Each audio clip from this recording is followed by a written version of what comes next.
Hello, YouTube. Happy Saturday afternoon. I know this is not my usual time to be going live, but our schedule was just a little bit different today. So I'm happy to do an afternoon one because I don't even have a light on other than the overhead light, and you can actually you can see me relatively well, although my forehead's kind of weird because the window's right there. But I don't need to turn on a light that hurts my eyeballs in order to have semi-reasonable lighting, which is nice. Lori says they can't make it this afternoon. No worries, Lori. Thank you for saying hi. I hope you have a great afternoon. Hey, Sina. It's lovely to see you. Thank you for joining us on our afternoon stream. Today I'm excited to do a video about romance scams. I've been really enjoying learning about different kind of scams in the last couple of weeks on my channel. We're going to do an introduction on the Canadian Anti-Fraud Center website, move into more detailed info on romance scams and how to protect ourselves against romance scams. And then I have two articles that I want us to look at. So that's what our schedule is today. Hey, Gary, lovely to see ya. And Amanda and Anne Marie. Hey, Anne Marie, how's it going? It's lovely to see you. Thank you for joining us. Okay. And of course, right before I was clicking live, my nose is runny. Why is my nose running? It hasn't been running all morning so far, but this is the Canadian Anti-Fraud Center website. The articles that we're looking at are from Vancouver Island and Calgary. I've been trying to look at Canadian info about these different types of scams so far, but most likely it's very similar in United States too. I'm just assuming. So this is just a quick intro. In a romance scam, a scammer convinces you to enter a virtual online relationship so the scammer can gain your trust and affection. This can occur through email messages, fake profiles on social media, and dating sites. Hey, Sarah, nice to see you. Thank you for joining. Eventually, the scammer may ask you for money for travel, a medical emergency or family assistance, making it seem urgent or like an emergency. To receive money for them. By doing so, you may unwillingly be committing a crime, to join a business venture with them, or to invest in cryptocurrency. Scammers will try to use any means necessary to convince you that their requests are legitimate. The majority of fraud is not committed by amateurs, and they will use technology to their advantage. So these kinds of scams occur when you are online, maybe on Facebook or a dating website, and you think you are starting to bond with someone online, and they try really hard to gain your trust. And at some point, you may start to see some red flags and realize they may be trying to steal your identity or steal your money. Look out for these red flags and be suspicious. When someone you haven't met in person professes their love to you. If the person wants to quickly move to a private or different mode of communication. If they always have an excuse not to meet in person. If you receive poorly/oddly written messages, sometimes even addressing you by the wrong name. Oh no. If the individual claims to live close to you but is working overseas. If they act distressed or angry to guilt you into sending money. If the individual discourages you from discussing them or the situation with their family and friends, attempting to isolate you from those who may be suspicious of the relationship. I think it's really easy for us, for those who have not been victims of this type of scam, to look upon these red flags and say, I don't understand how someone could fall for something like this. Obviously, someone they've met online and not in person saying, I love you, that should be a red flag. It should be a red flag that they're nearby, but they're suddenly working in London or something. But when people are in a vulnerable position in their life, romantically or otherwise, and they think that they've actually bonded with this person and that this person actually cares about them, I could see how it would be challenging to act on your gut instincts or the red flags, and to have an image of the person who's victimizing you, have the image that you want from them. You think that they're a loving, caring partner, and so even if they are acting suspiciously and you're starting to feel like there are red flags, you may still think that they're a loving and caring partner. I didn't explain that well. You believe what you want to when you have a strong connection with someone. Sorry, that was a roundabout way of saying something very easy. Hey, Julie, it's lovely to see you. Thank you for joining us. And Anastasia. Hey, Anastasia. Nice to see ya. Oh, hey, Neil. Yes, early one today. I never do them in the afternoons. Nice to see you. Thanks for joining. Here's a variation combining romance and investment scams. The Canadian Anti-Fraud Centre is noticing an increase in a combination of romance and investment scams, which are often referred to as pig butchering. That's lovely. In these scams, victims are contacted on dating apps or social media by a fraudster who is attempting to develop a relationship with the victim in order to gain the victim's trust. After trust is gained, the fraudster will claim that they have been a successful investor in cryptocurrency and can help the victim also make money and get rich. Wow, so that the news articles we have is not related to pig butchering, but that's a whole new level. You're not just gaining someone's trust for the purpose of pretty much extorting money out of them. You're trying to get them involved in your cryptocurrency or investment scam so they can lose even more money to you. Yeah, it's so sad. And we're going to see one article later. I have it in a different window so I can remember to give a trigger warning. These scams can really hurt people's mental well-being, their physical health, and it just can ruin people's lives. And it's not pause. And it's not just like I'm not trying to minimize scams where people lose smaller amounts of money, but it's not just $1,000 or $500, although it could be. It's the ones that we're looking at. Let me just see. One of them is $500,000, and then the other one is $150,000. So people are losing huge amounts of money to people that they think care about them and trust them. Okay, this is not a Canadian website, but I think it's a really good description of it dives into more detail about romance scams and the different types of lies that these scammers can tell you. Pig butchering was the topic of last week tonight. Last Sunday. Gotcha. Pig butchering because you plump them before you take their money. Isn't it sad? This whole thing is so sad because maybe it's someone who is really lonely romantically. Maybe they just went through a really bad breakup, or they've experienced trauma recently, and they just want to have a genuine connection with someone. And these people are not amateurs. They don't just randomly come across your profile on social media.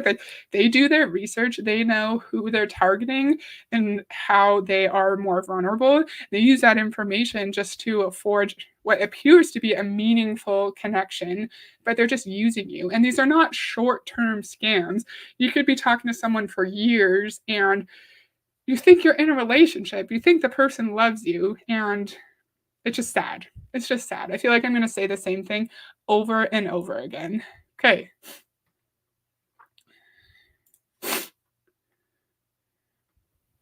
Okay, ready? Romance scams, also known as online dating scams, are amongst the most common scams on the internet. Millions of people every year use dating apps or social media platforms like Facebook, Instagram, or Snapchat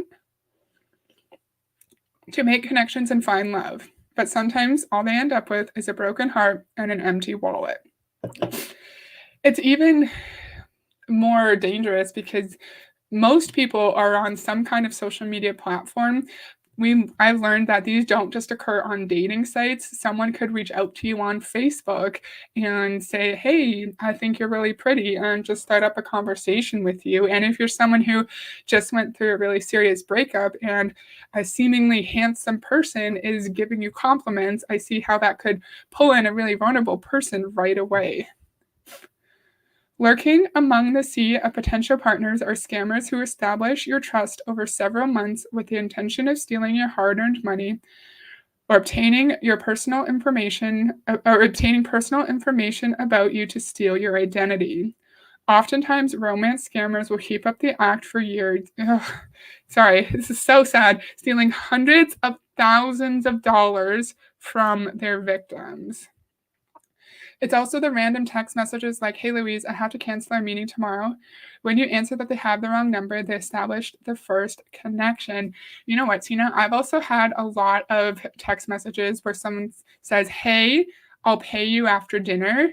And then I quickly realized it's a scam when I messaged the person back, like what you described, saying, "You have the wrong number," went to delete it, and then they kept pushing and pushing. And they said, "Well, I met with you last night and this is the number you gave me. Here's the link to the e-transfer, whatever it is in the US. Just click that link and take a screenshot, and then I can prove that I sent the money." Or click the link, take a screenshot on your phone, send it back to me, and then I can prove the person I met with that I actually sent them the money. And after that, I blocked it. And every time I get those messages, I now block the number. And for that scam, it could be a romance scam like this where they try to like make a relationship with you over the phone, or it could also be trying to steal your identity, right? You click on the link and then there's some kind of virus on your phone and then they can steal all your info. An elderly acquaintance of my mother-in-law was taken for a lot of money by a man who she thought loved her. Yep. She sent him money to, quote, "get out of a foreign jail." Yep, that's very common. That's a very common one, we'll see. A romance scammer's main strategy is to create a fake profile using pictures of someone else. Once a connection has been established using this fake profile, they will use several other tactics to create trust, such as, we already talked about this one, moving communication off the dating app, showering you with over-the-top affection, flattery, gifts, and praise early on in the relationship to win over your affection and attention. This tactic, called love bombing, is used by the scammer to manipulate you into jumping into a relationship sooner and more seriously than you originally intended. Telling you that they are working or traveling outside of the United States and using it to justify why they can't visit or meet you in person. Scammers will often claim they're an offshore oil rig worker, a member of the military, or a doctor working internationally. Just like in MLM, when you are someone who does not have positive reinforcement in your daily life, maybe you don't have a lot of deep, meaningful social connections, and someone is telling you how beautiful you are, how much they look up to you, how they think you're going to do amazing in this income opportunity, I could see how someone may become, when not addicted, someone becomes used to that positive reinforcement that they don't have in their day-to-day life and maybe feels like they're not able to function fully without that. What do you guys think about the love bombing part? And of course, someone who's vulnerable socially or romantically, someone who is apparently very handsome, because the profile photos that these scammers use are always very handsome, always very beautiful. Wow, this person who looks like that thinks I'm beautiful. And then you just like your walls are down and you feel like you can trust that person. Oh, hey, Val and Orgus. Lovely to see you. Thank you for joining. And then this one, they'll say that, number 3, they'll say that that they live nearby you, but they have to randomly run off to a different country to work internationally. And then that's where you'll hear stories of people, I think, who was it? Anastasia said, "Oh, I need money to get out of jail. Oh, my employees got hurt on the construction site and I need money for their medical bills. Or I got hit by a car and I need money for my surgery.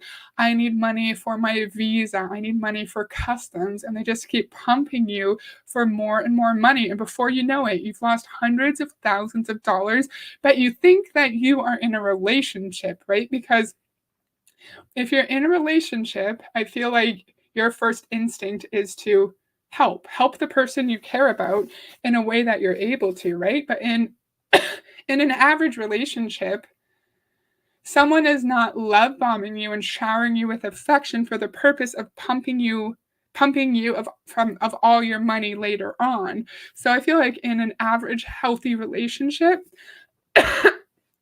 In an average healthy relationship, the idea of spending hundreds of thousands of dollars of money you don't have would not even cross your mind. What was my point? My point is it's natural to want to help someone when you're in a relationship with them, but not provide hundreds and thousands of dollars to them so you don't have money, you become bankrupt, and you have to sell your house. Oh, there's a lot of stuff on this desk, and I just like knocked some shit. People who fall for it are often so ashamed that they were blinded by the connection. I know two people who fell for it and they felt so bad. The broken heart was worse than the money for them. How sad, of course, because people are going to say, how could you fall for something so obvious? Well, these people are not amateurs. They know how to scam people. They know how to get people to trust them. Just like people who fall for MLMs, it's not their fault. People deceived them, people mistreated them, and made them think like they can't function outside of the MLM business structure, right? Oh, I've never watched 90 Day Fiancé. You also want to trust them, so it can be hard to see all the red flags because you don't want to second guess your partner. Exactly. Common stories scammers use to steal your money. I've already talked about a few of these. After gaining trust, credibility, and your affection, scammers make up believable stories and ask you to help by sending money in the form of gift cards or money transfers. Some common stories include the scammer claims they need money for plane tickets, travel expenses, or a visa or car repairs to come visit you. I think this one is especially twisted because the person continues to make up excuses for not coming to see you, and then they're asking for money so they can actually come meet you in person. So if you think you're falling in love with someone and you're just dying to meet them in person, if you think that, oh, they're going to use this money for a visa and I'll finally get to meet them, you're more likely to fork over the cash. They ask for money to pay for surgery or medical expenses. The scammer asks you to pay customs fees to retrieve something overseas like money or riches. They ask you to pay their phone bill or buy them a new laptop so they can continue communicating with you. Oh, that's terrible.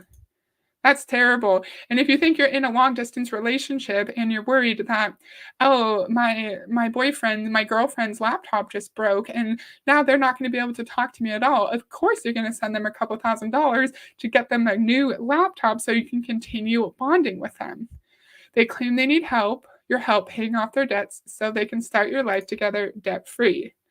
They say that their boss has paid them in money orders and asks you to cash the money orders, then wire the money to them. Oh, these are all, they're very detailed, very sophisticated. It's not just, oh, I need money for my bills. There's always a motive to their stories, it seems. If any of this sounds familiar, you may be involved in an online scam.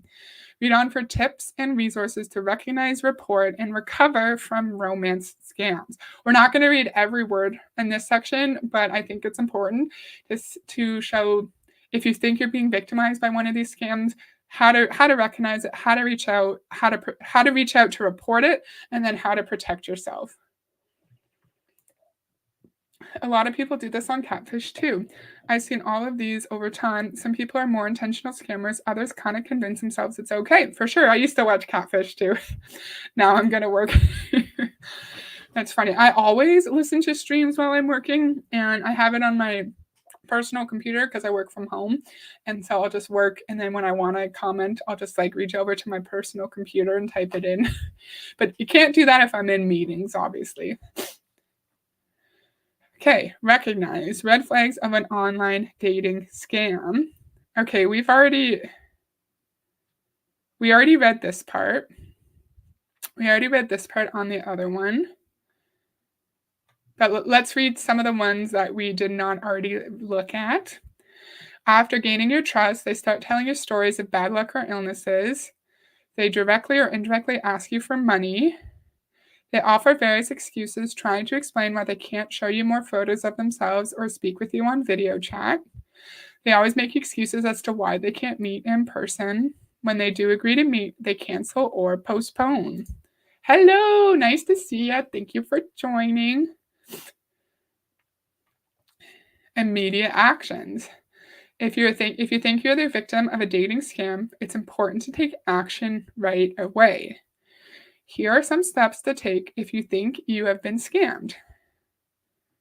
So, if any of this sounds familiar to you, you've been chatting with someone who has expressed their love for you really quickly, but they are working overseas, they're asking you for money for various different things, they randomly got sick, or they have a health emergency, they're asking you for money for gift cards or computers, but you still don't know what they look like, you still have not spoken with them over video chat, or they're constantly trying to postpone actually meeting in person, then here's some tips that what you can do to protect yourself after you're starting to recognize the red flags, and also just like call the police and ask for help as well.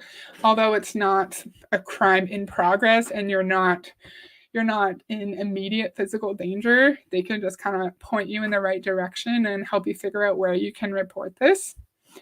Gather any information you can about the scam, such as messages, pictures, profiles, screenshots, and receipts if you've sent money. You may need to provide this information to law enforcement if you file a report. That's good advice. Stop all contact with that individual and block their phone number, email address, dating accounts, and social media accounts.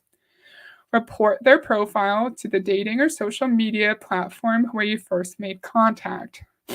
If you sent gift cards or wire transfers, contact the issuer. They may be able to help you stop the transaction. If you provided financial information like your credit card number or bank account information, contact your bank or credit card company right away. They may be able to help you cancel transactions or get your money back. Although I've heard that it's hard to get your money back in these kinds of scams because it's really hard. In one of the articles, we will learn it's hard for investigators to prove intent that the person knowingly scammed someone out of their money. So, from what I know, it's not automatic that your bank can help you get your money back, but I think it's still important to reach out to your bank just to explain the situation. And they're talking about all these things we can do if we think we've been victimized. The big thing, like someone mentioned, it's not your fault. It's natural to feel shame, but these people are professional scammers. They know how to target vulnerable people, and they know how to deceive people to get them to trust them. So talk to a loved one who can help you through all of these processes of how to protect yourself after. Yeah, reach out to a friend, family member, or counselor, and a friend or a family member can help you navigate all of these different things that I'm talking about.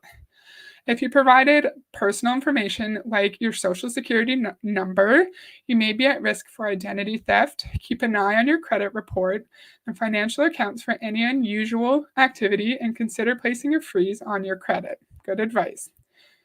Reach out to a friend. We already read that one. Yep. So, if you think you're a victim of this kind of scam and you're thinking of taking these actions, but it's too overwhelming because it is a lot, see if your spouse, not your spouse, see if one of your friends can help you through this process. Okay. Reporting any type of cybercrime, including romance scams, is imperative to help others avoid being scammed. As a society, the more people that report online scams and fraud, the more national reporting data that is collected, and the better chance law enforcement has to catch the criminals and decrease cybercrime. So I just clicked on this button, report to the FTC. And this is where I got. So this is not Canadian, this is US. Report to help fight fraud.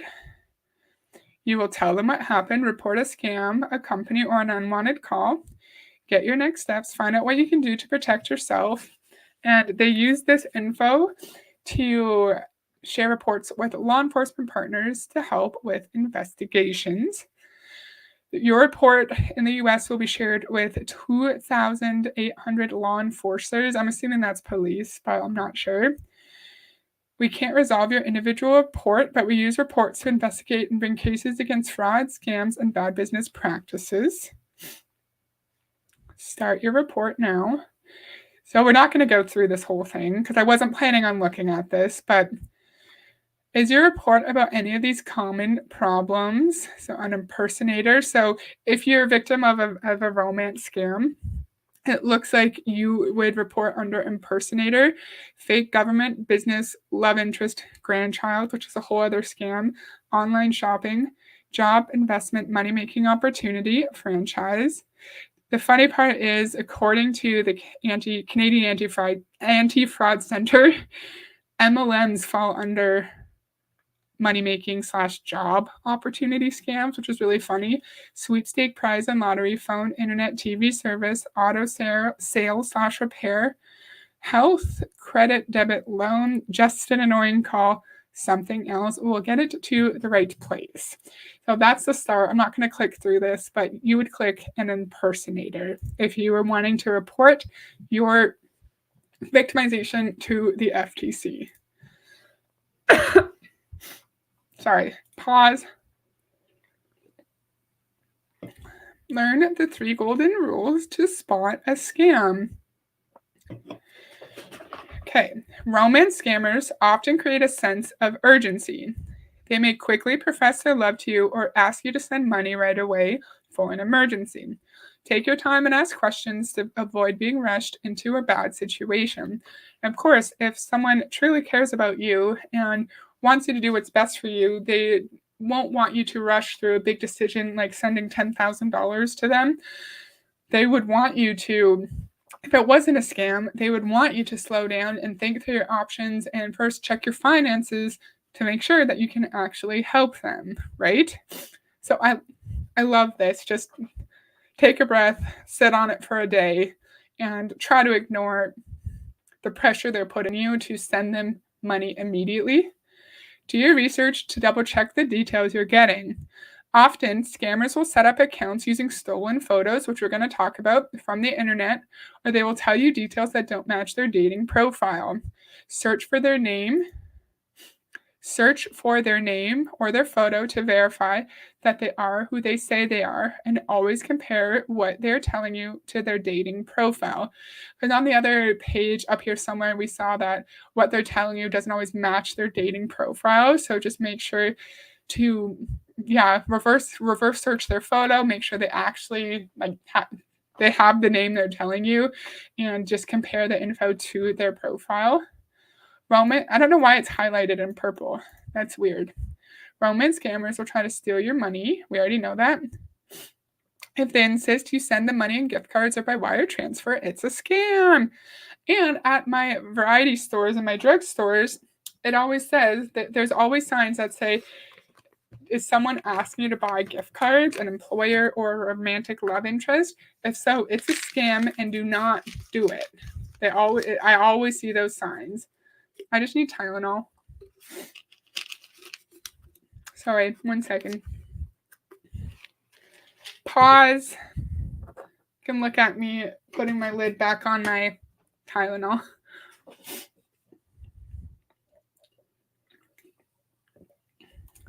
Good point. It's easy to say, just reverse image search. Even without AI, I wouldn't know how to do that. Is that you just pull the image of your love interest into Google Images, and is that all it is? But yes, really good point. AI can do anything nowadays, and it might not be as straightforward as just simply reverse image searching to make sure that the person is who they actually say they are. Here are some steps for better online security. And this is all great and well if you are someone who's relatively financially literate, or if you have someone who can help you with this stuff. But if you're someone who does not have a computer, doesn't have an internet connection other than on your phone, right? You don't have a laptop, you might not know how to navigate all of this just on your phone. You might not have the knowledge, and not everyone has someone who can help them through all of these complex processes. So easier said than done for better online security.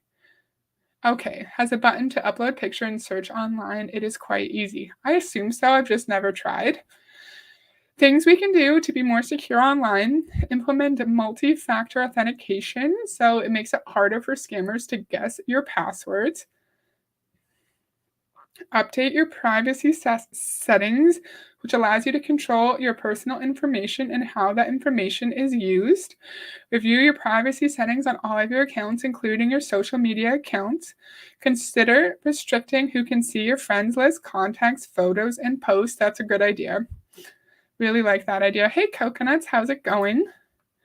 Activate automatic updates. Automatic updates are a set of changes to an app, software, or operating system that are automatically pushed by the developer to fix or improve it. Oftentimes, cybercriminals take advantage of security flaws to plant malicious software on your devices. By activating automatic updates, you will automatically patch security vulnerabilities to protect your data. Use a password manager or create strong passphrases. A password manager is a software tool that securely stores all of your login credentials in one place, allowing you to create and manage strong, unique passwords for all of your accounts. If you are unable to afford a password manager, use strong passphrases. I can't speak, sorry. A passphrase is a combination of random words or a sentence that is much longer and more complex than a typical password. I should have put this page in my description. I will do that after. I think it provides a lot of good advice. It's not a very pretty link, sorry. Look at that. Lots of percentages. I just copy and pasted it. Let me make sure. It looks real weird, so let me just make sure it's the right one. Yeah, that's the right one. I was like, maybe I copy and pasted it differently, but I also put it in the description after this in case you want to go look. And you can get password managers for free. I have one and it's free, and I have it on my phone and on my computer. Learn the elements of a phishing attempt. Familiarize yourself with the elements of a phishing email. Phishing emails tend to include a sense of urgency and multiple grammar and spelling errors. If they are asking you to reveal personal information, be suspicious. If you get a strange email, try contacting the company another way to confirm they sent the email. If the email is suspicious, mark it as spam.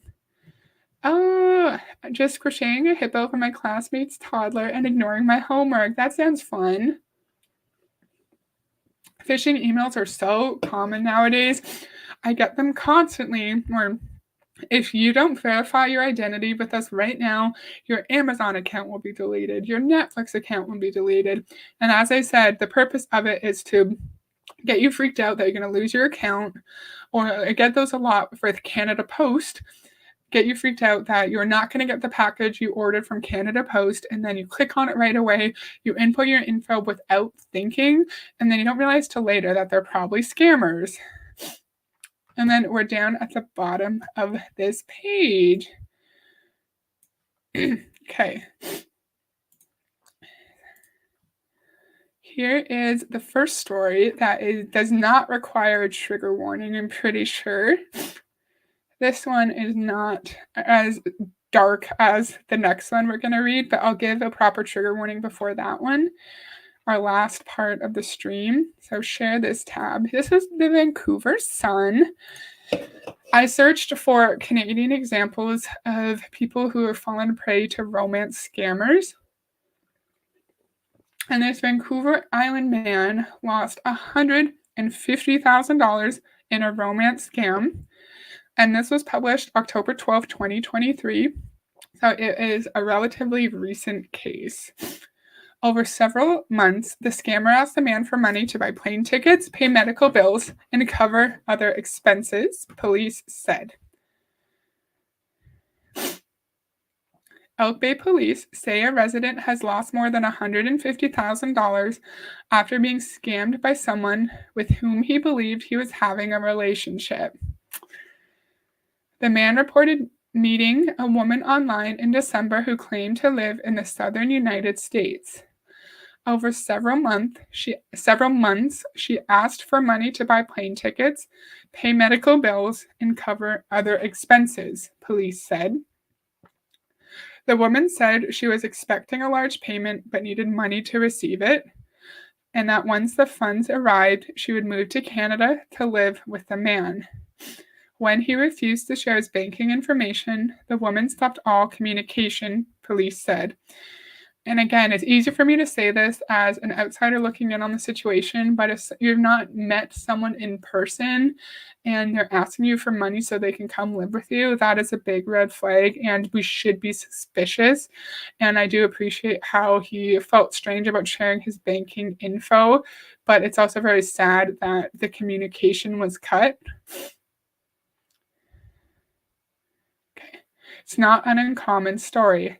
Victims in Canada reported losing $64.6 million in 2021 in romance scams, more than double the $28 million lost in 2020, according to the Canadian Anti-Fraud Centre. Romance scams, in which a fraudster pretends to establish a romantic relationship in order to gain a victim's trust before making requests for money, became more prevalent during COVID-19 as more people were increasingly isolated and online. It makes sense that people were more vulnerable to this over COVID, where people were more lonely, people didn't have opportunities to participate in normal everyday social interactions, and people just were struggling mentally. Huge increases in anxiety and depression and just feeling insecure about where your life is going. It's a devastating thing to have happen to you, said Suzanne Edmonston, a private investigator based in Vancouver who tracks down scammers. Many victims feel shame and embarrassment, which serves scammers, as victims might not report the situation to police, she said. It's difficult to lay charges against a person who pretends to have a relationship with someone in order to get money, said Edmonston, president of Axiom Investigations. If you voluntarily send money, the police. What? If you voluntarily send money, where's the crime? Okay, there you go. The police, their hands are pretty much tied if a victim has voluntarily sent money to someone.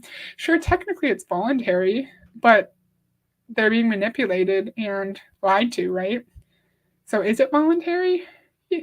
If they think that their relationship with the person they think is their partner is going to end if they do not send the money, then I'm not sure if it's completely voluntary.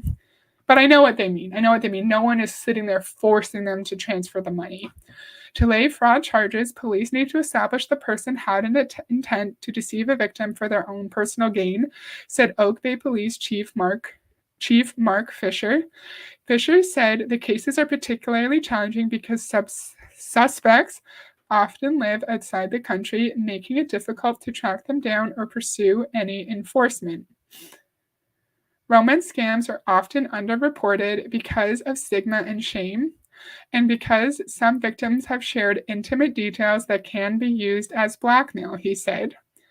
Edmondson, who receives a call every 2 weeks from someone seeking help figuring out whether they've been a victim of a romance scam, said she can't recall a case that led to a conviction in the 18 years she was doing this work. How sad is that? And it's just so hard to prove intent. It's hard to do any enforcement activities if the person is not even living in the same continent as their victim. A Greater Victoria man currently facing fraud charges related to swindling nearly $200,000 from 16 victims is an anomaly among those who engage in romance scams, most of whom never face charges. How terrible is that? Most romance scammers do not face charges. That makes me sad. The man faces charges of fraud of both over and under $5,000, false pretense, and impersonating a peace officer related to offenses that stretch from September 2019 to June 2022 in Langford, Victoria, and Saanich. I don't know how to say this. It's in BC, but I don't know how to say it. Saanich. In the rare instances in which Edmondson has seen charges, it's generally because the person has committed other crimes, such as wire fraud or bank fraud. in the course of manipulating a victim to give them money. That's interesting to know. Edmondson estimates the average amount of money lost by victims she has worked with who had a purely online relationship is about $50,000. Those who had in-person relationships tend to lose more because they've established greater trust.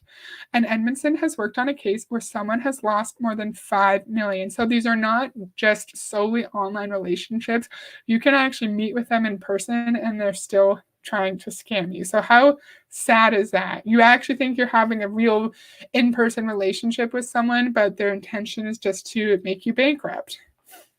Sometimes, even when confronted with evidence that the person they've been in a relationship with is not who they say they are, victims refuse to believe it.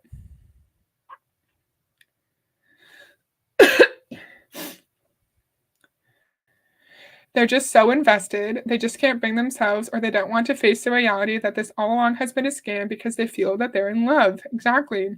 They also feel loved because these scammers are really good. Edmondson was recently hired by a family concerned that their loved one was being scammed by a woman he was having a relationship with. Even after Edmondson tracked down the scammer, proving it was a group of men in another country who had other victims across Canada, the victim refused to believe it and continued to send money. How sad is that? You just want to believe that the person you think you're in love with is a good person and that they care about you, and you are more likely to believe them because they love bombed you at the beginning, telling you how brilliant and smart and beautiful you are. And then even when you're presented with the evidence, you still send them money because you want to believe that they're the person they were at the beginning of the relationship when they showered you with all the praise. My uncle was baffled that he was tricked by a woman with a young daughter, and I had to tell him the kid probably never existed because the woman was never who she said she was. Exactly. And if this, I think scammers use children, pretend children in these cases because it makes them seem more relatable and more trustworthy. But I'm really sorry that happened to your uncle. That is really sad, and I hope he knows it's not his fault. Okay. Sorry. Scammers outside the country conducting fake online romances sometimes go as far as to have ringers in Canada who meet victims if they demand an in-person meeting after communicating online for months or years. They have ringers. They have ringers in Canada, in the actual country. So it could be a group of men or women in another country scamming you, and then they have people ready to meet you in person in Canada. Romance scammers often treat their cons like a full-time job and live off the money they swindle from people. They go to a computer every day, like other people go to a job too. They go to a computer, they do their research. They're so good at picking up potential victims, and finding the ones that they know have a really high chance of being able to do this with. It's not random. They research. They know what makes you vulnerable. They'll know if you just went through a horrible breakup. They'll know if you're experiencing a really bad health scare. They know that, and they target people on purpose. It's not random. So that might give people comfort that they were intentionally victimized by these scammers, and it was not their fault that the person tricked them, or people, because it's not just one person. The scammers cast a wide net to find potential victims, yes, and then spend considerable time researching those people, diving deep into their social media accounts to find out what a person likes in order to build trust and rapport. Yes, they do little trust along the way. And along the way, the potential group of victims whittles down, because people start catching on or thinking that something sounds shady and blocking them. Fisher recommends being careful about what information you post on social media, researching people you develop relationships with online, and avoiding giving financial information to anyone online or over the phone. Hey, Jolene. Oh my goodness. The shocking part is they have ringers. It could be a group of people in another country, but they have ringers in the country you're in who will go meet you if you're giving them trouble about not meeting with them. That's just outrageous. That's just outrageous to me. How are you supposed to know? Other than the red flags, like, you think, oh, this person might be a scammer because I haven't met them in person, right? And you say, hey, we need to meet in person or else I'm not going to talk to you anymore. And then they meet you in person and you think, okay, they're not a scammer because I met them in person and they know our conversations, they know what we've been talking about, they know what I'm looking for in a relationship. But it's because they were coached. They were coached by the group of scammers who probably live in another country. I just realized my camera position's silly. Whatever. Because I feel like I want my chin higher. You know what I mean? I feel like my chin's too low. Okay. And sometimes they go to a computer because they were promised a job in another country, then they have their passport taken away and they're forced to work. There's a whole industry. Yeah. Are you talking about the romance scammers themselves? I saw another article that I was thinking about reading, but I decided not to, where someone in, I don't remember which country, said pretty much a story like that they thought they had a real job, but then their employer forced them to do this work, took away their passport, and they didn't have a choice, and they had to keep working. They had to keep perpetuating the scam. So it's not always, oh yeah, it's not always like the fault. Oh yeah, sorry. The people who are doing this scamming, the people on the front lines, it's not always their fault directly. They're being forced to participate in the scam by most likely potentially really abusive employers that just like take away their freedom of movement, their financial freedom, and make it so they can't just leave. So the real people are the ones who are like orchestrating it. The people at the top, the group of men who are, what am I trying to say? The people at the top, the employers orchestrating the scam, it's not always the person who is actually delivering it who is the bad person, right? Yes, the scammers themselves are sometimes victims too. You said it better than I did, Sina. I struggled. So this is our last news article. Trigger warning for discussion of unaliving oneself, of suicidal ideation. If you do not want to listen to that, you can skip this. If you do not want to hear talk about illness, about disease, losing family members, you can skip this. And this is the last part of this stream, so you might miss like 10 minutes, but just skip that if you don't want to hear what this next article is. So just close it out. I appreciate you. Thank you for being here, and I'll see you at the next one. Okay, let's get going. I purposely put this one in another window so I didn't just randomly go to it without giving a trigger warning. Okay. Okay, a Calgary woman swindled out of nearly $500K in online dating scam. This one's very sophisticated. His online dating profile included a handsome-looking photo and an uncomplicated life. He was from Calgary. He was 62. He was divorced with no kids. Christian. He had an advanced degree, and he was a romantic at heart. He basically said, I want to rush to where you are at the end of the day, said Shelley Smith, 60. CBC News had agreed not to use a woman's real name because she's ashamed of falling prey to a romance scam that left her in near financial ruin, at one point being shunned by her family and feeling suicidal. Calgary police are now investigating. Its blockchain investigative team is working with Europol and the Canadian Anti-Fraud Centre to trace the source of the fraud.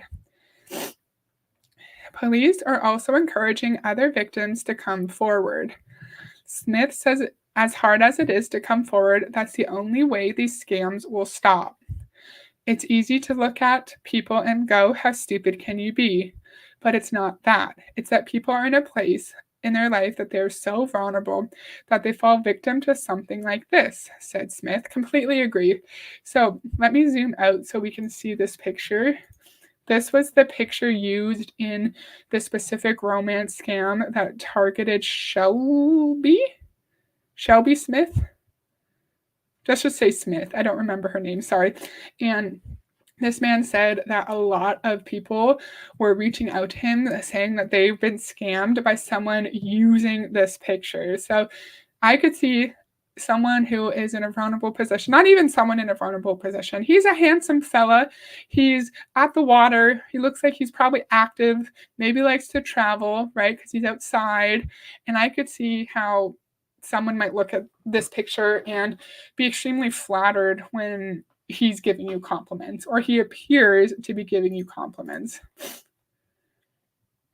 The stolen image used by the man. This is a stolen image used by the man who called himself Carl Pedersen in the online dating platform called Zoosk. That first caught Shelley Smith's attention. Smith says looking back, she realizes she was not in the best state of mind to initiate a relationship in September 2021. Her sole sibling, a brother, had recently passed away. Her father fell ill and died within weeks. Her mother was recently diagnosed with dementia, and Smith says she had her own health issues. I was probably the most vulnerable that I've ever been in my entire life. But she says the man she met online through the dating app was there for her. Carl Pedersen texted and talked with her constantly, but attempts to meet in person were always thwarted before he said he had to leave the country. He was an architect and was going to build a luxury hotel in Turkey starting in December 2021. So there's all the red flags here. He learned about what made her vulnerable, about the issues she was going through in her life, was there for her, really built trust, and then she was trying to meet with him in person, and then randomly he had to leave the country, just like our other resources told us at the beginning of this video. But when Pedersen landed there, he said his laptop had broken. We learned about that story too. This person is covering all of their tracks of the common stories used by romance scammers. And he needed her to access his bank account to transfer money to different contractors. By doing so, she could see his bank balance. It was worth more than $1 million, allowing her to believe he was rich. They groom you. It had his name and everything. It's quite elaborate what they do. Let me zoom out. So for some reason, he couldn't access his own bank account to transfer the money to the different contractors. So he got her to go in herself, and this is what she found. So a whole fake bank account, the scammer's name up here, Carl John Pedersen, account statement, secure banking platform, and here is his account. So here we see fund transfer of blah, blah, blah. $380,000, advance payment from Corman Construction, $870K, purchase terminal, Best Buy something, $6,000, advance payment from Icon, $495,000, payment to the account, whatever, $2,300. So this person made up a whole fake bank account with fake transactions to make the victim think that he was rich. So it's very elaborate, very, very sophisticated. Days later, he said the bank froze his account and he needed money to pay duty on all of the heavy equipment being sent over. When she offered to help, he initially declined. A week or so later, she says, he took her up on that offer. It was just going to be the short term, and that just progressed. From that to, I just need another blah, blah, blah to get home, and I'll make all of this right. And then one problem after another. An employee got injured and needed hospital care. Pedersen got sick. He had to go to court. Always a new issue. The wire transfers were a few thousand at a time, usually through a Bitcoin account, which he said was easier to access. She also shipped him laptops and other computer equipment to sell overseas for money. All told, Smith estimates she sent Pedersen cash and equipment amounting to nearly $500,000. All the while, she says he told her not to tell anyone because he didn't want her friends and family to think poorly of him when they eventually met. And whenever she questioned him, he turned the tables. How dare you say that after all we've been through? How dare you say that after all we've been through? I can't believe you would say that. So then there's guilt placed on you that you're doubting him. So it's literally all the red flags. It's all the red flags. He also isolated her and told her to not tell anyone, because if she was telling people that her boyfriend was getting her to send him all of this money and equipment, her family members would question it and say, you might be getting scammed. Smith says she was running out of money. She had used up a home equity line of credit, borrowed from family and friends, and cashed in RRSPs. Oh my God. She even took out a second mortgage, but she says she couldn't stop because each time Pedersen said he just needed a little more to get home to repay her. And then one day last August, she was planning to sell her parents' home to access more cash. Her cousins came over and broke the news to her. They've done a reverse image search with his photo and discovered Pedersen wasn't who he said he was. The photo belonged to someone who lived in Denver and was used in several dating profiles. Finding out that this wasn't real, and then that clearly I'd lost all of this money, I was crushed, of course. That's so sad. Smith says she not only lost money and the supposed love of her life, but also several family members who couldn't believe she got scammed and hid so much for them. I hope if someone it seems sad, if you care about someone and they were victimized, it was not their fault, that they were mistreated and manipulated, we should not be blaming our family member. We should have empathy and compassion for the mental state they were in when they were victimized. We should know that this person was trained specifically in how to trick vulnerable people into sending them money. It is not their fault, and I'm so sorry that her family shunned her after she was victimized in such a serious manner. Yeah, so this person is active. He's hiking, he's handsome, and they picked a good-looking fella to use for their dating scam, for sure. Bradley Joseph's photo was stolen by the scammer, who called himself Carl Pedersen. Joseph said victims often reach out to him when they realize they've been conned. Oh. CBC News reached out to the man in the photo used by Pedersen. His name is Bradley Joseph. He works in marketing in Denver and says he hears from women all over the world after they figured out they've been scammed. Joseph said this has been going on for about 5 years. It makes me uncomfortable and it makes me really sad, and I get angry. There's so many people out there who are just lonely and vulnerable. Smith says she takes full responsibility for the mistakes she made, the lies she told her family, and the red flags she ignored. I guess it's good to take full responsibility, but also acknowledge you were manipulated and lied to. Maybe take responsibility for the red flags you ignored, but not for the fact that you were scammed out of your money. Because as I said, when you think you're in a loving relationship with someone, you believe that they are the person you want them to be. And I could see how you think you're in love, and that can lead you to completely ignoring all the red flags. But she says she also thinks that the dating app Zoosk could have done more to protect its clients. Zook's terms of agreement state it does not routinely screen users, inquire into backgrounds, attempt to verify information, or conduct criminal background checks.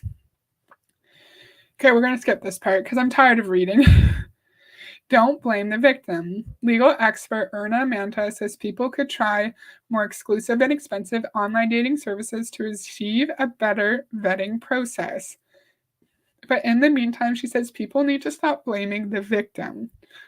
Manta is a law professor at Hofstra University in Hampstead, New York, and the founding director of its Center for Intellectual Property Law. She says it's tough to put yourself in someone else's shoes. She says sometimes people are down on their luck through no fault of their own. And sometimes she says there can be a rational reason why people brush away red flags. Exactly. In some cases, she says, it might be a limited dating pool. If there are not a lot of awesome people that might want to be in a partnership with you, there's a good chance that it's not a good person. But maybe there's a chance this is a good person. You're going to start you're going to sort of keep going for as long as possible. Sorry, I can't read. So this, look at this, a 3D model depicting a luxury hotel the scammer said he planned to build in Turkey. So he didn't just say, "Oh, I'm going to Turkey. I can't meet you. Sorry." He made a 3D model of the supposed hotel he was going to build. So we've learned he used a fake picture. He made a fake bank account to make the victim see that he's rich, and made this whole 3D model of the hotel he's planning on building in Turkey. It's so much effort would have to go into concocting a scam like this. Outrageous.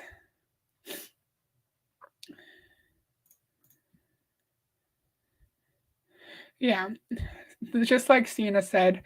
Smith says when she finally confronted Pedersen, he told her he was sorry and that he was also a victim. Pedersen said he had been trying to pay back a gambling debt and had to call her for money often at gunpoint. And then he blamed her, saying she forced him to take the money. Smith says, rather than asking, how can the victim be so stupid, people need to ask, how can the criminal be so cruel? I really want to change that attitude. It's like you guys are forgetting here a crime was committed. Smith, a registered nurse, says she will now have to work past her original retirement date to rebuild her savings. But she says she's been able to pay back the money she borrowed and keep her home. She still has an outstanding line of credit. So this one was an extremely complex scam that had various different levels to it.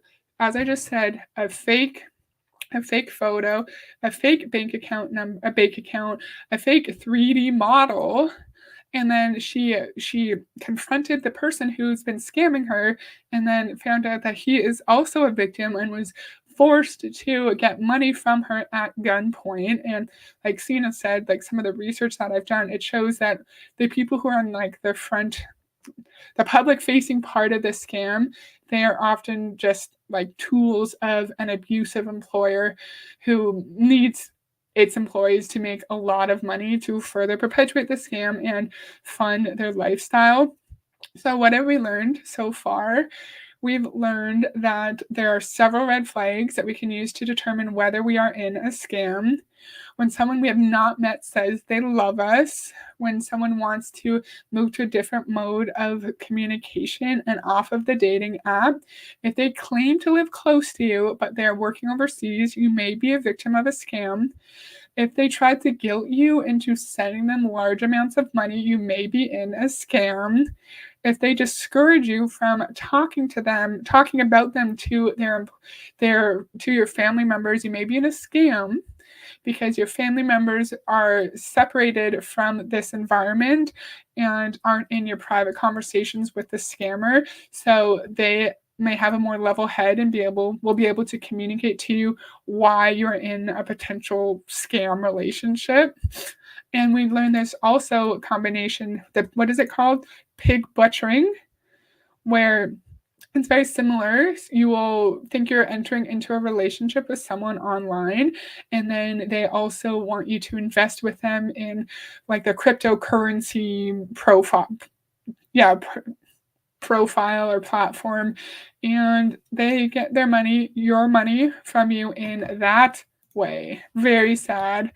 And we also learned there's a lot of different ways we can protect ourselves online by increasing our security. We've learned how to report the crime to the FTC, and what I should we already looked at how to report we've already looked at how to report fraud to the Anti-Fraud Center in Canada, but let's look at that really quick and then I can be done. Where is it? Anti-Fraud Center. Sorry, friends. We're almost done. But I feel like we should look at this too. We've already looked at it, but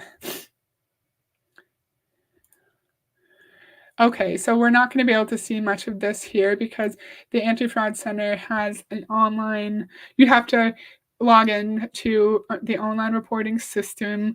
You need a government ID verified by a government sign-in by verified.me, and The system will log you out if there's no activity for 20 consecutive minutes. And you can also call this phone number. I'll put it in the comments. If you think you've been a victim of a fraud, of scam, or you've been defrauded, you can call this number for the Canadian Anti-Fraud Center from 9 a.m. to 4:45 p.m. Eastern Time, and they close on the holidays. So that's what we've learned. So this was really fun. I really liked first learning about what these scams are, and then seeing the things we've learned about in action. The red flags we learned about in action in the 2 news articles that we looked at. Really enjoyed this. Thank you to those who were here live, and anyone who catches me on the replay. Thank you for learning about a different kind of scam with me. Yeah, such needless cruelty to people, like people who are extremely vulnerable, like Shelly Smith, who went through serious health issues, lost loved ones, and she said she was so vulnerable and should not have been trying to pursue a relationship, but she was conned into thinking this person really cared about her and just wanted to get home and start a life with her. And she was just continuing to bankrupt herself because she thought she was doing what her partner needed for them to be together. And I could see how people who are in such a vulnerable state could believe something like that.